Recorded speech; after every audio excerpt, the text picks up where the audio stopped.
VSCO Cam is one of my favorite photo apps, always has been and probably always will be, and today we're going to talk about some of my favorite VSCO presets and why. If you guys don't know what VSCO is an app you can download on your phone, and it helps you edit photos in a super simplistic and stylistic way. I've used VSCO for years now, and over the course of thousands of photos, I've dialed in what I think are the best presets for everyday use and how you can use them to the best of your advantage. Now, I will say that VSCO has both a free and a pro plan. I personally pay for the pro plan. I believe it's like $30 or $40 for the entire year, but this is my job, so I think it's worth it. If you're just a casual user, then maybe stick with the free plan and don't spend the money.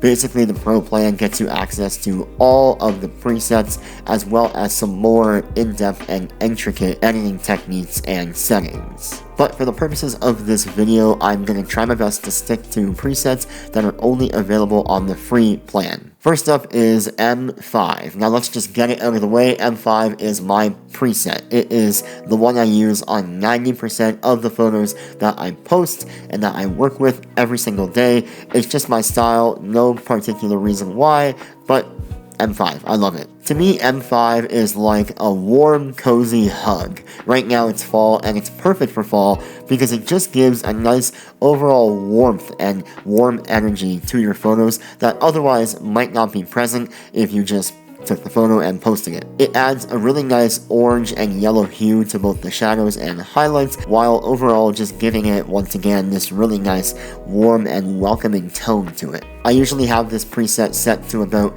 7 strength because I find anything higher than that, it blows out the highlights and shadows too much. So around 7 is a happy balance, and I tend to always bring my exposure down with almost every single photo using M5. It just looks better that way, and I bring my contrast up to about 2. Okay, next up is HB2. This is Hypebeast, the second preset from Hypebeast, and I think that this is a really nice steel blue, fastball down the middle, easy to look at style of preset. It's not overly saturated, but it does lean more towards the blue and the steel and the gray colors. But because it's not overly saturated, it still allows you to have a neutral palette across the entire photo. I use this preset a lot for products or objects that I don't really need to give a warm tone to, but I just want to accentuate the natural and neutral tones of the object. And I do find that, again, having it around 7th strength is optimal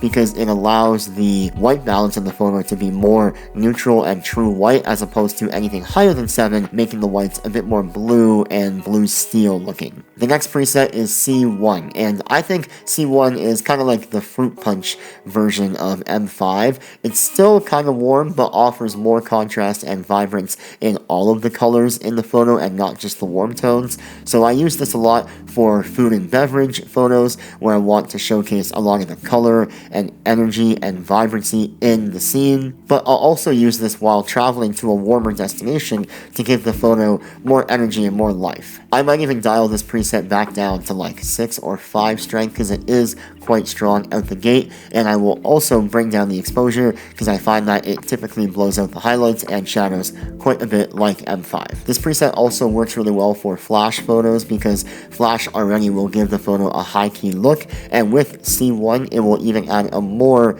punchy and colorful flavor to the photo. Next up, A6. A6 is an absolute classic. It's just like a fastball down the middle preset that gives a very classic film look to your photos, greens in the shadows, yellows in the highlights kind of vibe, but without being too strong. I find that this preset is totally fine around the 8 or 9 strength mark, and overall it's a super easy preset to slap on any photo if you just want a quick and easy film-esque look to your image. I used to actually only use A6 because I thought it was just like the be-all end-all super easy preset to use, but then I started to dabble into M5 and C1 like I talked about, and those just opened a whole new world to me if done right.